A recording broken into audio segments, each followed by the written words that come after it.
তোমরা যে গোলাপ ফুল গাছটা এখন দেখতে পাচ্ছ, এই গাছটা আমি প্রায় 1 মাস আগে এই 8 ইঞ্চির মাটির টবটাতে শুধুমাত্র সিন্ডার ব্যবহার করে পটিং করে তোমাদের দেখিয়েছিলাম। মাটি ছাড়া শুধুই সিন্ডার দিয়ে কিভাবে গোলাপ গাছ পটিং করতে হয় এবং সিন্ডারে পটিং করলে কি কি সুবিধা রয়েছে, এই সব বিষয় নিয়ে আমি এই চ্যানেলে একটি ডিটেল ভিডিও বানিয়ে আগেই আপলোড করেছিলাম। তোমরা যারা এখনও সেই ভিডিওটা দেখোনি তাদের জন্য আই বাটনে লিঙ্ক দিয়ে দিলাম।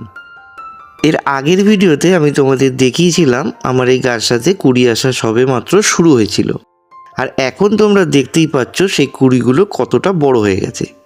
এবার এই কুড়িগুলো থেকে কিভাবে বড় ও সুন্দর ফুল তৈরি করা যায় এবং এই সময় গাছটার কি কি যত্ন ও পরিচর্যা নিতে হবে, সেই সব বিষয় নিয়েই আজকের ভিডিও।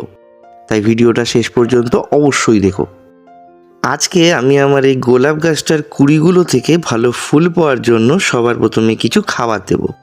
তার আগে টবের গোড়ার একটু সিন্ডার সরিয়ে দেখে নেব মিডিয়া শুকনো আছে কিনা, কারণ টবের মিডিয়া ভেজা থাকলে কখনোই সার দেওয়া উচিত নয়।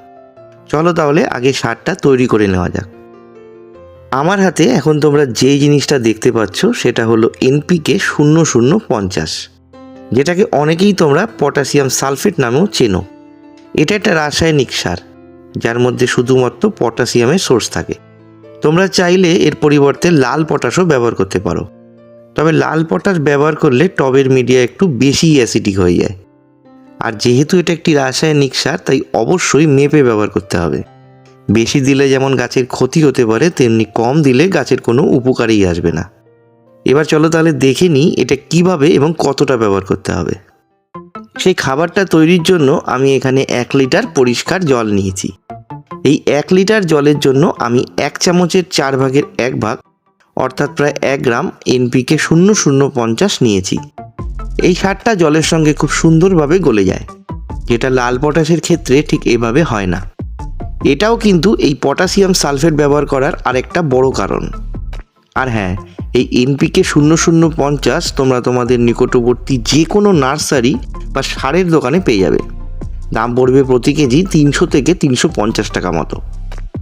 এবার আমি এই পুরো মিশ্রণটা একটা বোতলের মধ্যে ঢেলে নেব। তারপর একটি স্প্রেয়ারের মাধ্যমে গাছের গোড়ায় স্প্রে করে দেবো। তোমরা চাইলে এই তরলটা সরাসরি ঢেলেও দিতে পারো, তবে আমার মনে হয় স্প্রে করে দিলে পুরো মিডিয়াতে সলিউশনটা ভালোভাবে ছড়িয়ে যায়।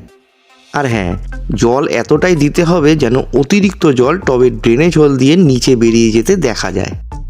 এর পরের ভিডিওতে আমি তোমাদের দেখাবো আমার এই গোলাপ গাছটার কুড়িগুলো থেকে ফুলগুলো কতটা বড় হলো এবং সেই সময় আমি এই গাছটাতে কি কি যত্ন ও পরিচর্যা নেব। তাই ভিডিওটা ভালো লাগলে চ্যানেলটা সাবস্ক্রাইব করে আমার সঙ্গেই থেকো।